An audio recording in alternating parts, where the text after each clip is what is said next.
So I'm Jerry Stengel. I'm the founder of Engineer and the host for today's session. And I'm really delighted to have John Corwin on the phone with us today because I know him so well. We've been both active in Governance Matters, and we belong to the same networking consulting group for consultants who serve nonprofits. And I just think John is a really good guy, and I'll do a better introduction in a second. But before I do, I just want to give you some housekeeping pointers to let you know that we will be recording this, and I've turned on the recording button. I'll be distributing the recording and the slides within 48 hours. And John will be taking questions at the end. And as he mentioned, for those of you who were on the line at the time, he's really leaving a lot of time for questions because this is such an interesting and provocative topic that it usually gets a lot of questions. So he's left a lot of time for that. So I want to make the introduction to John. He has worked in the nonprofit and public sector for 40 years. He has been an interim CEO for 10 nonprofits. What his resume or bio won't tell you is that he really has a knack for coming up with pragmatic solutions. He has the ability to focus in on an issue with laser accuracy, and he just has the most pleasant, calming, just nature. So you really, you enjoy working with John. What can I say? He has the necessary character traits to be a terrific interim CEO. He's also very, very funny, and it's a delight to work with him. He's on the leadership team of the National Executive Transition, this is a mouthful, National Executive Transition Management Affinity Group for the Alliance for Nonprofit Management. He graduated at MIT and has a degree from Harvard Law School as well. So John, take it away. Well, thank you so much, Jerry, for that very kind introduction. I'm verklempt, and I'm happy to be here. So those of you who don't live in New York can go to Wikipedia for that. And I want to thank you, and I want to thank everybody who has registered for this webinar. I'll just spend a few seconds giving you an overview of the plan for today. I'll start by describing this process that is called Executive Transition Management, and we'll talk about what that is. And then I'll discuss some of the risks and the opportunities that arise when there is a change in leadership, and how an interim executive director can help an organization address those risks and opportunities. And then finally, towards the end, I'll say a few words about the importance of succession planning.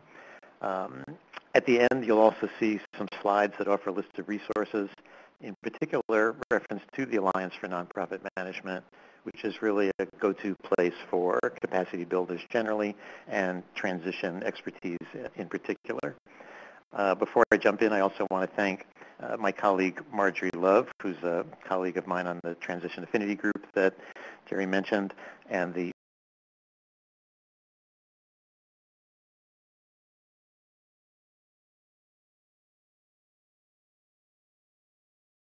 I guess I have the mouse here. Let's go to the slide. What is ETM, as we call it? So I would say that it's a process for approaching a vacancy at the top. And it differs from the traditional approach to a job vacancy. The traditional approach for a board often is to, oh my God, we have a vacancy, let's dust off the job description, post an ad, and get some candidates in here and fill the position as quickly as possible. And that's a natural, reaction because it's a stress point when there is nobody in charge. And incidentally, Jerry, if I fall behind schedule, please let me know that. But I'm planning to do this with an average of just under a minute a slide, which should give us at least 20 minutes at the other end.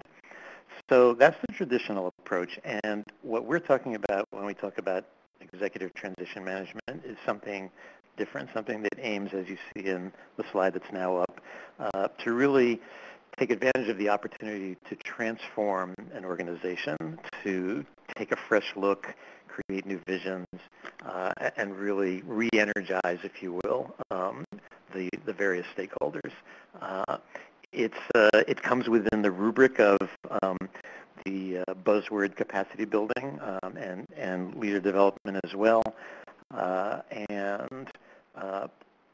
When a board decides to engage in an ETM process, it's a great setting for asking the hard questions that are not normally asked on a day-to-day basis with the, if you can call it that, with the steady state of the organization humming along under whoever's in charge.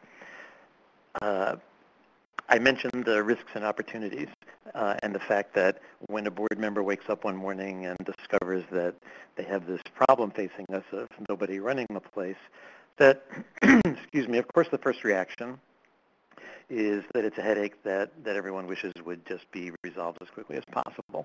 But it's very important to see that this is a pivotal moment that presents, take a fresh look, ask questions, and really have the opportunity to see whether the thinking about the organization going forward should be different for any number of reasons from the way it was in the past. And it is an optimum moment because there's no incumbent who might have resistance to taking a fresh look. So moving right along, this is a practice that is relatively recent in the history of the human race. If you compare it, say, to the time when the invention of agriculture, starting back in the 1970s, in various churches, people realized that when the pastor leaves, it's an emotional event for the congregation, and that they need time to really kind of adjust to that, face that, think about what they want for the future. And so a bunch of interim pastors emerged to meet this need, and this is a model that the nonprofit sector now as a whole is coming to see is a best practice, and it's spreading just in the last 10 years. I myself have seen a change from when I tell people what I do and they used to say, "What?" And now when I tell people what I do, they understand it, and they even say that sounds interesting, which it is. So why are we talking about executive transition management on a beautiful day like this? Well, because it's a widespread issue. You have, looking at the next slide, 2/3 of all nonprofit chief executives are planning to leave their jobs within the next 5 years. The cohort behind them is a smaller cohort. In fact, sometimes when baby boomers leave their jobs, they are replaced by other baby boomers who are leaving other nonprofit leadership jobs. And so then another nonprofit has the challenge of replacing baby boomers, which I mentioned baby boomers because they are many of the people who run nonprofits today. Click. There we go. This is pretty straightforward, the causes of leadership vacancies. It's just all the different ways that someone can leave the job. What's kind of interesting is that 1/3 of all departures from the corner office are involuntary, and that's a fact is reported in a really interesting group of reports, which I didn't happen to list at the end, so I'll mention now, called Daring to Lead. There are 3 iterations of Daring to Lead, 2001, 2006, and 2011, and they're available free by going into Google or whatever your search engine is and just type in Daring to Lead. And that's based on interviews with hundreds of nonprofit executives. Those reports give you a great depth of insight into the world of nonprofit leadership and what motivates people and what drives people crazy and so on. When we think about transitions, they're not all alike. Even obviously each organization is unique, but even the kinds of transitions can be clumped, if you will, into different categories. For an organization that's just starting up and hiring its first staff leader, that's a very different thing from a well-established, high-performing agency that simply has to, make the shift from one leader to another. In a new organization, you're looking for an entrepreneurial, dynamic, charismatic, what's the word I'm looking for? Intuitively organized person, intuitively oriented person, and systems are just not an issue. Everything is informal. Everybody knows everybody. Everybody does everything together. When you get to be running the Cancer Society, you need systems and structures and all kinds of other things. A turnaround is yet another kind of situation where the first thing that the team looking at the transition may have to pay attention to is how much money is there in the bank today, and will we make payroll on Friday? That's very different from where do we want to go in the next 5 years being the first question on people's minds. And then finally, a special kind of transition occurs after a founder or a long-serving incumbent, because the organization that has had this experience, most of the people there have only known the organization through the eyes and the vision and the power of that one leader, and it's very hard for people to even imagine what else it could look like. And so that's kind of the quintessential situation where the organization needs to take time to step back and allow a process, which we'll describe shortly, to take place. And shortly is now. So this is a wonderful book by, believe it or not, a guy named William Bridges called Managing Transitions, Making the Most of Change. And he describes, and may well have formulated, 3 distinct phases of the leadership transition process. And we'll take a look at those now. The first, oddly enough, is called the ending. And what this means is that the period under the stewardship of the leader who has left or is leaving, this is a period that is coming to an end. People need to let go. The organization has to say goodbye in an appropriate way.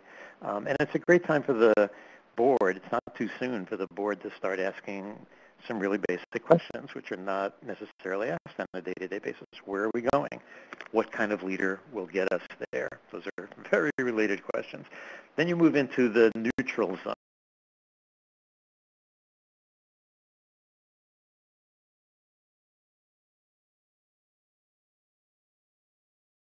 Who isn't here yet. And as you can see, lots of important things happen here. There's a lot of psychological adjustment, and this is a good time to say, well, what are our options for the future? Is it automatically that we're just going to keep doing what we're doing, or do we want to actually consider a change in mission? And then through that phase, the organization gets to the point where they've had a chance to formulate a new future direction, a new identity, and they're ready. And you can't shortchange that process. There's a saying in Bridges' book that it takes 9 months to make a baby, no matter how many people you put on the job. And I think that's a good way of thinking about the fact that a transition process has to happen in order for there to be the alignment of energy at the other end of the road. And also, it's important to remember that when the new executive is identified, that's not the end of the process, although boards are usually exhausted by then, and we'll just soon, throw the ball to the new person and not have to think about it. But a much better thing to do is for everybody to keep paying attention to the, I guess, what's called the onboarding process of the new executive, so that there's really a partnership built up from day one that even includes what some people call a live or living contract, where, say, 3 months in, the board and the new executive sit down together, and now they both know a lot more than they knew 3 months earlier, and maybe the executive says, I think we did make the right choice deciding to get together, but based on what I've learned, let's talk about modifying some of the expectations and so on. And, the partnership between the CEO and the board, which is not the subject of today's webinar, I will just say, in my opinion, is really one of the most important dynamics in an organization that's worth investing time and energy to set it up well from the beginning. So that's kind of, the process described. Now, I've been implicit in much of what I've been saying is that the new leader profile might need to be different from the last leader profile. And so one might say, well, why is that? It's still the same organization. They're still serving the same constituencies, perhaps. And there are several reasons why the new profile might differ, and they're indicated on slide 14. Different life cycle stage, as I sort of mentioned earlier. There could be a change in the world outside. Maybe there's competition now, and so the ability to deal with that and find your differentiating niche and whatnot is important. Mission adaptation, probably the most famous example that comes to my mind is the March of Dimes, which was founded to cure polio, and lo and behold, they cured polio. So now what did they do? They could have closed down, but they adapted their mission to broaden it to what they now call birth defects. I think it's called the March of Dimes Birth Defects Foundation. And technological advances, of course, the internet. If you're in charge of a major newspaper today, you have to understand the internet, when 25 years ago you didn't have to understand the internet. And then, of course, there could be specific health issues regarding the organizational health of the organization that require someone with kind of remedial skills or other kinds of new skills. So not at all to assume that the old job description is going to serve to find a new leader. So that's what the transition can look like. Now let's talk a little bit about why spend money to bring in a professional interim leader. In the past, people just somehow figured out how to, get along. And so the two categories of issues to look at are minimizing risks and maximizing opportunities. And I'd like to go through some of those, and I'm just actually delighted that at the symmetry of the way this came out, because I will identify 5 risks and 5 opportunities, although I don't know that I can match them one-to-one. So the first risk, which I made reference to a little before, is that that the board will be uncomfortable, both eager and anxious to get the job done, and rush to fill the position before doing the things that it would be wiser for the board to do, such as are identified on slide 16. I think I'm doing okay on time. It's important to take a look. Where are we as an organization? Do we all agree on where we're going? What do we need in a new leader? In terms of where are we going? There's a saying: if you don't know where you're going, any road will get you there. So it's good to know where you're going. And then, of course, it's a good time for repair. But if you rush, then you take the risk of not doing that homework. Loss of confidence and credibility is a very common and immediate problem. You all may know that when you hear that some organization has lost its leader, regardless of how good-hearted you may be, your first reaction in your mind might be, what's wrong? What is the problem over there? And that sort of attitude can infect the staff and the board themselves, as well as funders, which is very important, and customers, and even the public at large, particularly if the transition is a publicly reported event. So you don't want your stakeholders to lose confidence and credibility in your organization. How much do I have to say about finance? If you read the newspapers, I'm guessing people on this phone call have experience working with nonprofits. That even in the best of times, managing finances is a challenge. And if there's no one, overseeing that process, how is the board going to know that the reports they're getting, first of all, they may not be getting reports, and if they're getting them, how are they going to know that they're accurate, that they tell the story, that they highlight what the board needs to know in order to, discharge their fiduciary responsibilities towards the organization? In my own work, I would say I spend more time on risk number 3 than probably anything else in more cases than not.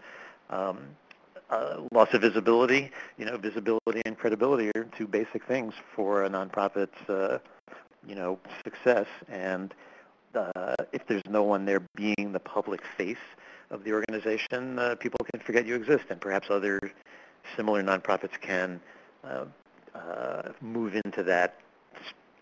And then finally, not to be ignored, the organization exists for a purpose, which is to carry out certain programs. And even the best of staff is used to having and needs to have day-to-day supervision. That's why you have a chief executive, to make sure that the activities continue, that the quality is secure. And also, in the absence of a leader, you don't want to have the risk of people jockeying for position and trying to be more competitive with one another than they might have been before. So not to bum everybody out, those are the risks. Well, what are the opportunities? So as I indicated before, this is a great time to take a look at the place and see what's working, what's not, and all of that. In my second slide on opportunity, you have a chance to all agree on where you're going and to engage stakeholders. Stakeholders will, in the steady state, will refer to the times that are not transition as steady state, just for the purpose of this discussion. In steady state, stakeholders may or may not all be engaged with the organization. They may be aware of it, they may be thinking about it, they may not. But this is a great time when all stakeholders should be thought about and have the opportunity to weigh in. It's so easy to get caught up in the day-to-day demands of running an organization or working in an organization, and maybe lose sight of the question, are we actually doing what people really need most to be done? So this is a great time to engage people, and I guess that helps them buy into the end result too. So as I indicated before, what qualities do we need in a new leader? And I refer back to slide 13, which talks about some of those things that might be different. One of the common debates is between substantive expertise and management and leadership skill. And obviously the best thing to do is get someone who has both. I've seen sometimes that organizations kind of swing the pendulum from one to the other when one kind of model hasn't worked. A very important discussion to have about the need for leadership and management skill. And when you're thinking about expertise, as opposed to, say, depth of passion, it's good if you're the board to ask what can be taught, what can be learned on the job versus what does the candidate need to bring with him or her. My first experience running a nonprofit was the Glaucoma Foundation. I had absolutely no knowledge of the eye or any experience or any history, or nobody I knew close to me was blind. I guess I knew a few blind people. And that was really beside the point because I was completely zealous about putting the issue of glaucoma on the map in America and around the world. And so passion may be more important than a track record of knowing the difference between open-angle glaucoma and closed-angle glaucoma, for example. So very important discussion to have, and the transition period gives you a chance to do that. Then, of course, there's the cleanup operation. Find the weaknesses. Do what has to be done. You want the new leader to not have unnecessary blood on their hands, not to make too fine a point of that. And finally, let me go to the next slide. Maybe the organization need not continue to exist or is not financially stable enough to exist. There are over 1 million nonprofits, and of course in the mind of every founder, their nonprofit is absolutely essential, but there is a market, and sometimes this is the time to ask, should we seek to be joined with or absorbed by another entity? If that doesn't work, maybe we have some things that we do that some organization might be interested in adopting, maybe not the whole organization, but maybe a program or two. And sometimes the most responsible thing to the community is to declare victory and engage in a graceful exit, not closing the door some Saturday morning without warning, but really going about it in a way that does your best to make sure that the constituents are taken care of and that the assets are responsibly distributed presumably for good causes. So there's a lot that can be accomplished during this period. And many of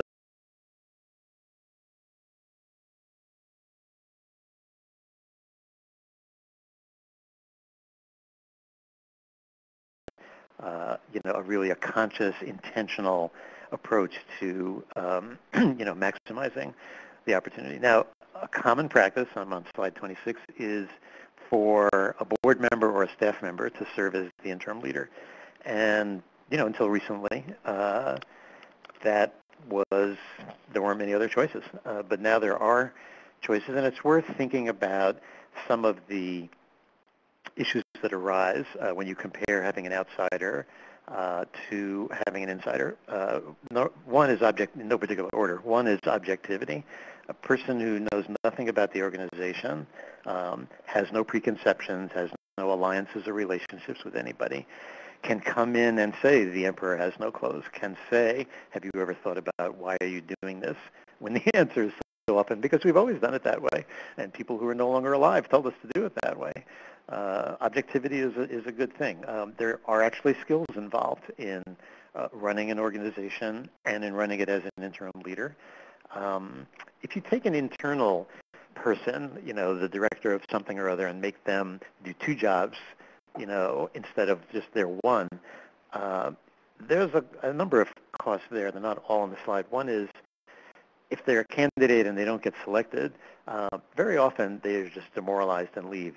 And even if they're not a candidate and they're not selected because they're not a candidate, they still may be alienated because, they got used to sitting in the corner office and now they're back to what they were doing before, and then they look in the mirror and say, I'm X years old, where am I going with my life? And so you really risk losing two people rather than one if you put an inside person in that job. And in terms of a level playing field between outside candidates and inside candidates, you can maintain a level playing field better if the insider doesn't have the platform to, put himself or herself in favor of the board, which is not necessarily the best way to make the decisions that need to be made. As an outsider, I love to say to boards that I come to you pre-fired, and that means that you're going to hear the truth, and then I'm not worried about what you're going to do to me if I tell you the truth. And then finally, an insider may have an agenda other than the best interest of the organization. So it can be done and it can work, but there are a lot of risks involved and a lot to be gained by bringing in someone who's not a candidate and can offer that kind of outside expertise and objectivity. So there's the story about an outside interim. So what is the interim going to do? So let's talk about that for a minute. There's a lot to do, and it starts with communication. As cliche as that may sound, communicate. And from day one, when I go into these places on day one, I make sure that all major stakeholders get some sort of email from me just to have them know that I'm there, and often the board will actually notify people in advance because it's a good way of showing the world that, having a professional interim leader is a good way of showing the constituents that the board is managing the process in an intentional way. The board needs to be, I talk to the board, very, very frequently, the board chair probably every day at the beginning. The staff needs to be reassured and needs to be told what's going on. Transparency, another cliche that really is a valuable cliche to apply. Obviously, the donors have to be talked to. Some of them are nervous, and the interim, can do a tremendous amount on a face-to-face basis to explain what's going on, to reassure donors who might be skittish, and then obviously the constituents and others in the field. So communicating again and again, even if you have nothing to say, after, let's say, a week, it's better to just send out something saying, well, I'm still working on this. I don't have an answer to that. In the absence of communication, people make up rumors, and they're not going to be good rumors. They're not going to be helpful rumors. So that's the communication part. The day-to-day management is pretty obvious. The job of of a CEO is to run the organization, and the interim is the only CEO in town in the organization. So that's part of the job as well. As I mentioned earlier, finances is of major importance, although we don't often speak in these terms. Jerry and I were just talking about this the other day. Nonprofit organizations, in addition to being deliverers of mission products and services, they are businesses. There is money coming in, money going out, and the relationship between the money coming in and the money going out needs to be understood, and sometimes it's not. And so all of these different aspects of the organization's financial condition need to be assessed. It's interesting to me that in some organizations there is no cash oversight. There is no cash flow that says this is the money we're expecting to come in, next week, next month, over the next 3 months, 6 months. This is the money we expect to spend over the next week, the next month, 3 months, 6 months. This is a basic tool that the interim often has to develop more or less from scratch, depending on how good the record keeping is and how good the financial management has been. So that's absolutely, all the other things are very interesting, but if you're not making the payroll, then you don't get to do all the other things. So the financial condition is extremely important, even though I've listed it as number 3. And then, as I said earlier, you're in a good position to identify problems that perhaps were or were not known to the board or the staff, but now they will be known because you will have the pleasure of revealing them, talking about them, find out what you need to find out, propose solutions. If there are drastic solutions, such as removing people from the staff, as the interim, you'd want to have the board approval of that. But this is a great way to really strengthen the platform of the organization to allow the recruitment process for your successor to be as good as it can be. And then the last thing I have indicated, this is another group of 5 for the role of the interim, is you're there, you're running the place, you have the best seat in the house. By the time you're done, you know more about the organization, ironically enough, than perhaps anyone else. And what a great position to be in to give advice to the board of directors. And in general, the boards understand that and they appreciate that. They want to know what needs our attention.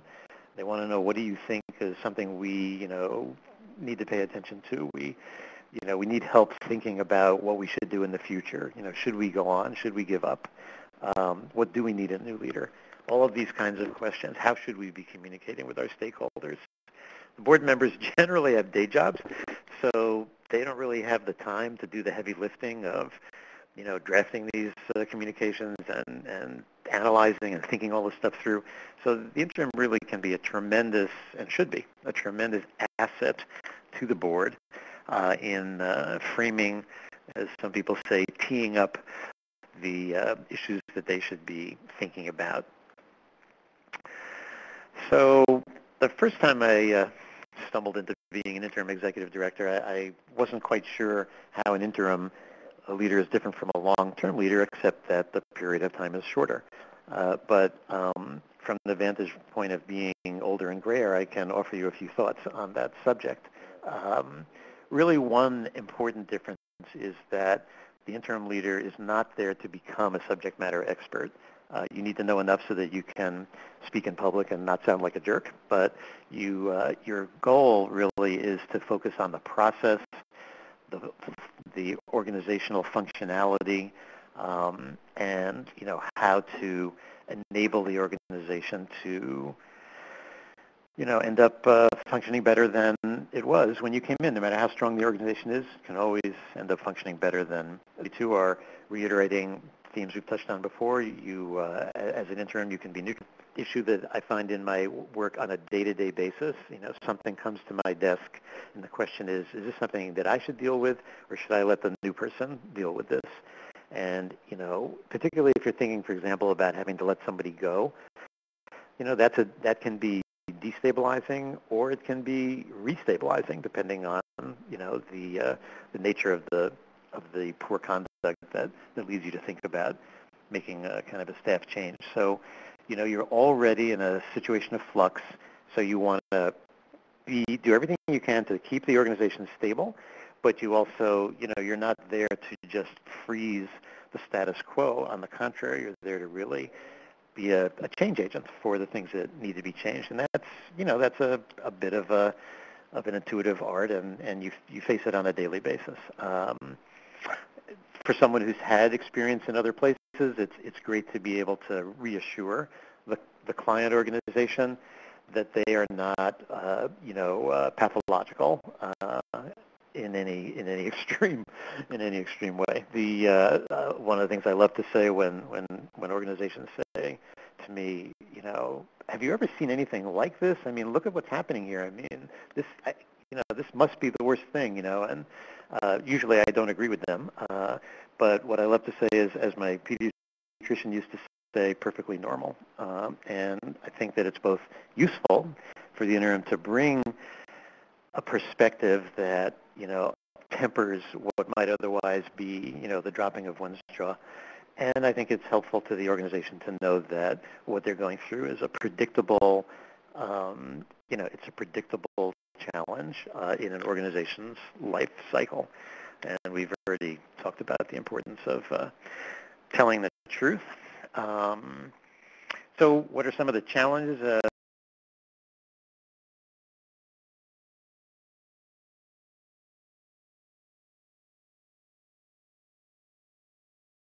Back to the last, this is kind of the core. First, one of my bullets here is the core, job requirement. You're in a period of maximum anxiety, and it's your job to be the calm in the midst of the storm, not to be indifferent and not to lack in compassion and emotional investment, but to really have that, bring into the workplace that equanimity that helps other people calm down. That is that you will make a lot of mistakes. And one of my colleagues in the field, Pat Nichols, taught me that when you make a mistake, the best thing to do is to flaunt it, because you will gain credibility if you don't try to pretend that you know everything when you've just walked in, and even when you leave. So that's just, it's kind of you have to be working on all cylinders. Unlike other kinds of consultants, you are really at the crossroads of inside and outside. I do work as a consultant in terms of status, and so you're really driving the ship at the same time that you're trying to remain the outsider, and that's just an interesting balancing act that requires, a mindful attention to your own state of mind and to where you're focusing your attention. Building confidence among stakeholders about the future is really important, and not so easy, because if there are issues that are problematic, you can't go around being, Mr. Sunshine or Ms. Sunshine, saying everything's fine, and on the other hand, you don't want to scare people away. So, understanding how to communicate truthfully but in a constructive way about what's happening in the organization, so that rather than have people say, well, I don't know what's going on there, but it doesn't look good, and so I'm losing faith, as opposed to, okay, now I know what's the problem. I made a call to one major donor at one place to tell her bad news, and she said, well, I'm both very unhappy and very happy that you made this call. So I think that kind of encapsulates the fact that you have a great role to play in shepherding the relationships with the key stakeholders in a way that gives them reason to feel that the organization is going in the right direction. And of course, you have to be flexible. So what is a successful transition? How do we know, after we've done all that hard work, that it was a good result? So it's always a good thing to be able to say the organization, or it's generally a good thing to say that the organization is still alive. That's a good sign. It should be stronger at the end than when you came in. And perhaps most telling is if you've been able to attract an impressive new leader And then over time, you can study how long do those people last. If you can attract a new and impressive leader who lasts a while, that's a pretty good indication that the transition has accomplished something positive. For those organizations where the future is not best served by continued existence, I have indicated these alternative definitions of success, which is finding a partner or, going into the sunset in the most professional manner possible. So I guess my final subject here is we talked about what happens when the curtain rises on a transition already in progress. Can we peek around the corner and plan ahead so that we're a little more prepared when the transition, most transitions are, I would say, unexpected. Some are not, but some are sudden, fairly sudden. So how can we plan ahead? So that's where the last of the buzzwords that I will use today, succession planning, comes in. And so starting tomorrow, for those organizations that don't have succession plans, they should think about that. So what is a succession plan? It's really, we're talking about establishing a process that the board will follow when an executive vacancy occurs. We're not talking about anointing the next CEO. Maybe in some large organizations that can be done, but that's not what I'm talking about today, and most nonprofits are not big enough or have the depth of bench to do that. And so you're really talking about being prepared and having a process to do that. Why is that a good thing? So that when the vacancy does occur, you can hit the ground running, as they say, that you are ready within hours or days to communicate to everyone, because, that vacuum, if you're not out there telling your story, other people are going to tell it, and they don't work for you, and you're not going to like the way that they tell it. So this is a great way to start right off with that kind of reassurance that people need. You don't want to be in a position of having to recapture and repair relationships. You want to keep them in good shape right away. So what should your succession plan have? These are just some elements, kind of a baseline. Get the incumbent executive to write stuff down in case he's hit by a bus, he or she is hit by a bus. Now this might be touchy because the executive might think, why are they asking me to do this? Is this a bad sign? Have I done something terrible? Are they about to get rid of me? But this just goes to, there should be a good working relationship between the board and the chief executive, and it's a good thing to do. That's really all I can say, and hopefully the board can do it in a way that, in the context of how they're treating the executive, hopefully they can do it in a way that doesn't translate into time to dust off my own resume. It should outline what they're going to do during the transition, who's going to run it. They're going to have an interim, and if not, what are they going to do? A list of all the people that have to be communicated with, and they should articulate. The plan should articulate, this is how we're going to take advantage. We're going to see this as an opportunity, and we're going to take advantage of that opportunity. And that's really it. The rest on the slide is pretty self-explanatory. For those of you who are still actually interested in learning more about this subject, I have a slide that has a list of the bestsellers in the field on the subject, and commend them to you for your further education. And I'd be happy if anyone after today wants to contact me. The last slide has my contact information, as well as the website for the Alliance for Nonprofit Management, which is having its annual conference in the great state of Michigan, Grand Rapids, Michigan, this August, I think August 8th. And I invite you to look at the Alliance website and see if you want to learn more about their activities.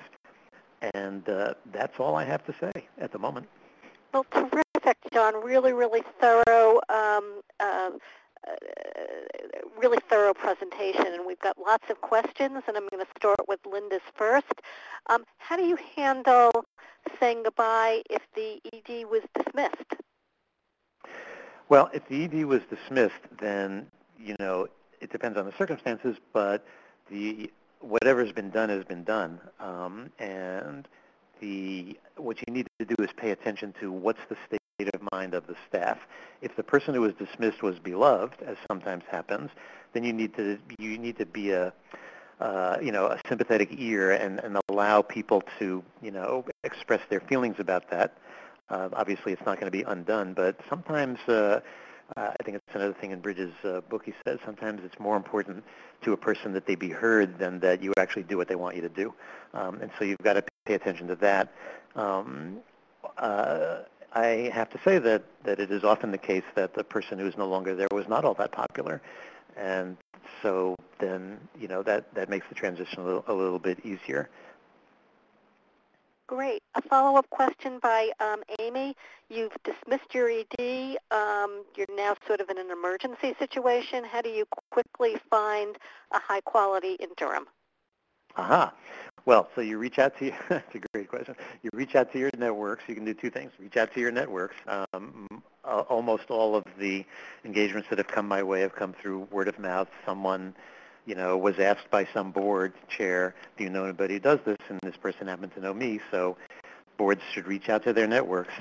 And one of the places they should also call is wherever they live. This is a nationwide group. So in many cities, there are so-called MSOs, Management Support Organizations, here in New York, the Support Center for Nonprofit Management. In Baltimore, you have Transition Guides. In San Francisco, Compass Point. These are some of the ones I know about. And in the last 10 years, many, many more around the country have been created. And many of the third sector New England, up in New England, so many of them have programs where they have a network.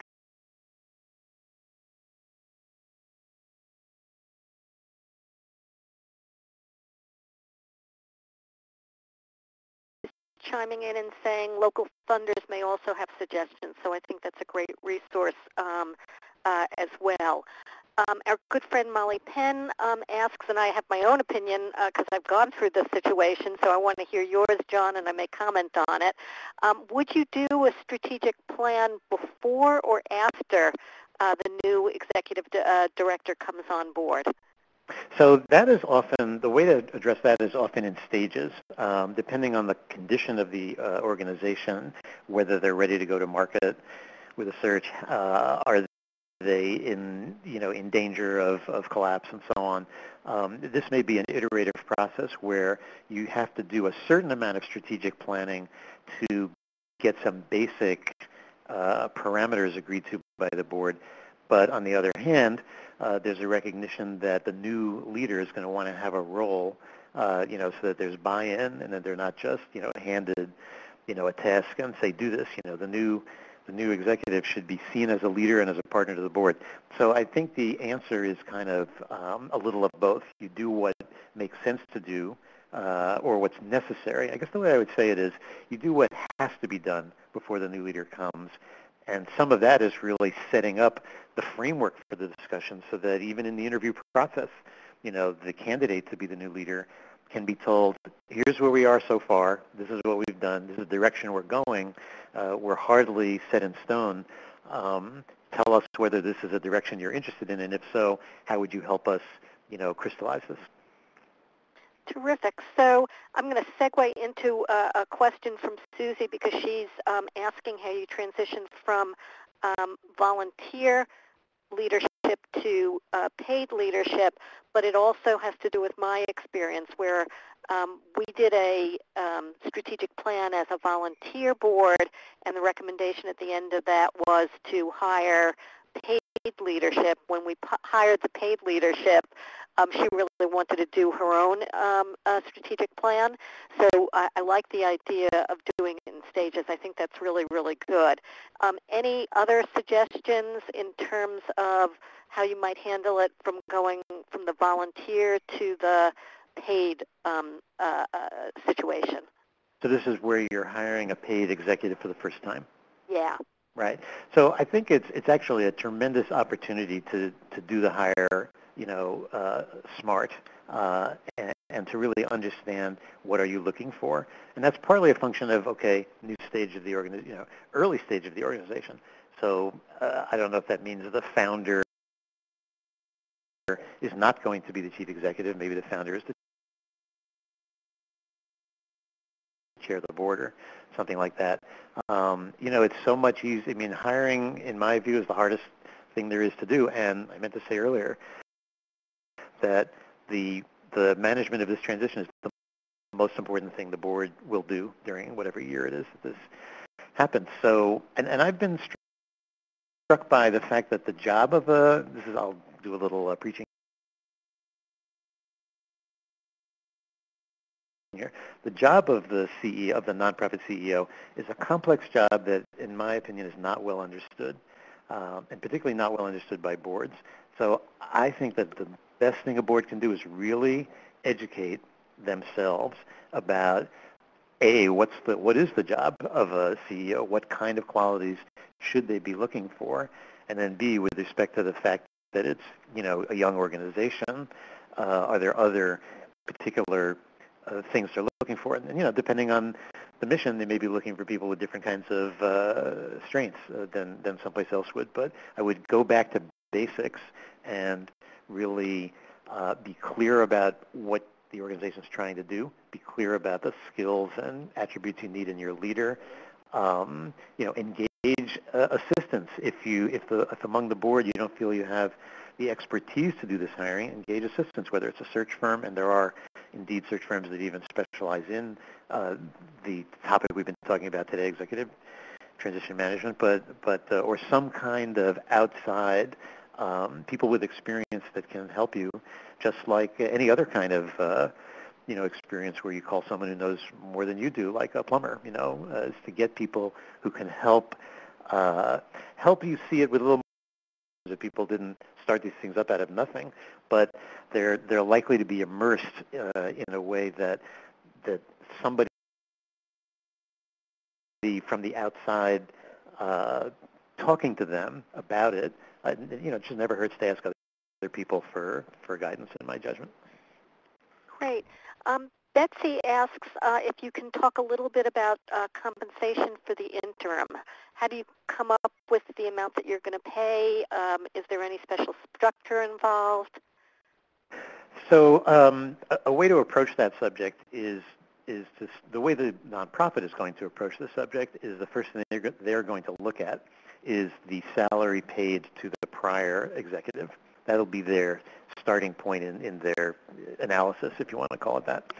I think that a skilled interim is entitled to aim higher than that for several reasons. In the first place, the salary that's going to have to be paid to the new long-term leader is often going to have to be higher than the salary paid to the departing executive, partly because organizations don't keep up with the market. All that talk about the baby boomers means the supply and demand curves making it hard to find good people. And when people have been in the job for a long time, I'm sure many people listening to this know this, if someone's been in the job 10, 15, 20, 25 years, they've often, just been so motivated by doing the job and enjoying the job, it's a great job, that they haven't pushed, or maybe their budgets are tight, they haven't pushed to make sure that their compensation is staying up with the market. And so the first thing is look not at the past salary, but what the expected future salary is, and even polling search firms can help bring a reality check to boards who don't understand that they may have to pay more. Number two is that if you work as a consultant without benefits, then you're entitled to say to the organization, you may have paid X dollars in salary to this other person, or you may be planning to pay X dollars in salary, but there's also paid vacations and holidays and sick leave and all of that. So that's a markup that the consultant should, not feel shy about articulating. And finally, you're bringing a special set of skills, and that has value. And you're not, if you're not working as an employee, then you're not burdening the organization with the legal obligations towards an employee, and you're more or less available on the spot. There's no fuss and bother about, as compared to hiring a long-term leader, it's pretty, easy to, get the interim in there quickly. They're people who are generally used to being available on short notice. And then when you're done with them, you're done with them, and maybe you have a party for them, and then they're gone. So, and then on top of that, everybody's got to decide what their personal budget is, and for some people that means that they, have to decide what organizations are too small to match their needs. Great. So, Karen, and I'm not sure I'm going to get all the points correctly in this one, so Karen, feel free to type in if I'm not articulating this correctly. There's a board that recently, not a board, a nonprofit that recently lost its ED, and I'm not sure if the ED was dismissed or just left on her own accord. There is not unanimous decision among the board as to how to move forward. So part of the question, I think, is how do you educate a board so that they can quickly make a decision? And in this particular case, the nonprofit is going into a major fundraising effort, and now they have disengaged in the fundraising effort. So the circumstances sound a little on the dire side. Mm. So, and the problem is that the board is not in agreement about whether to have a professional interim leader come in. Is that the question? Yeah, I think so. And I think so. The issue is how do you educate the board? And Karen's also typing in, so if I didn't get this quite right, she's going to let me know. Right. Oh, I'm sorry. She just resigned, so Right. she's still Right. there. It's so if she's resigned, maybe she's in a position to point the board towards resources. I mean, fortunately, today, as opposed to 10 or 20 years ago, there are well-respected voices, much better known than me, than I, who are who have put in writing that these are best practices. There's the Alliance, and there's just a lot of literature on this. There are great monographs which are in the reading list at the back from the Annie Casey Foundation, funded them, that really talk about the things we've been talking about today. I mean, when you say how do you educate, it comes down to getting the facts and the arguments in front of the audience. And I probably deserve some kind of prize if I could figure out how to get that in front of every board. I think that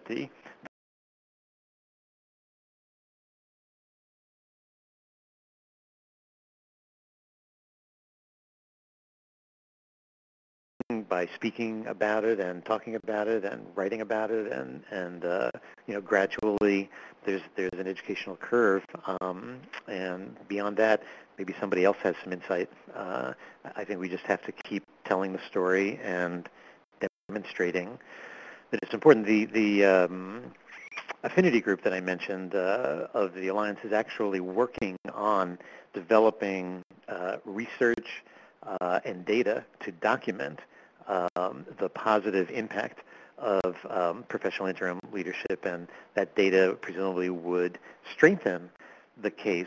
So there's really two stages. First, you have to make contact with your audience, and then you've got to present the best possible case. And that research, there is some research actually showing that boards who have used interims are very, very happy. The satisfaction rate is really quite amazingly high. And that's some research, but more, heavy-duty research is underway. And so I think that's one of the places where people are trying to address this question that you just raised. Great. So one other thing that I'm just going to chime in on for this, Karen, is that this particular webinar may be very appropriate education for the board.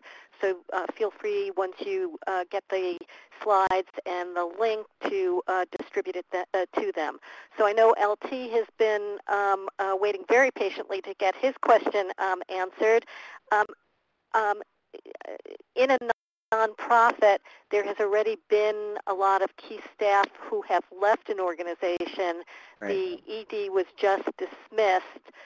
These are key staffers in terms of, moving the nonprofit forward. Do you hire, when the interim comes in, does the interim hire, or wait till the new person comes on board? How do you handle something like that? Oh, that's a really great question with which I do have a certain amount of painful experience. And so what it's related to the question of what do you do if you have to fire somebody who does the work the day after. And so the options are, in general, I'm reluctant to make a long-term hire because my successor is going to be, bound by that. In some occasions, it's been necessary, and if it's not a super high-level job, you can do that. In some occasions, you can promote somebody from within. I've done that. And then the other thing is to look for doppelgangers, which would be other, temporary and perhaps part-time people. I've brought in temporary CFOs. I've brought in interim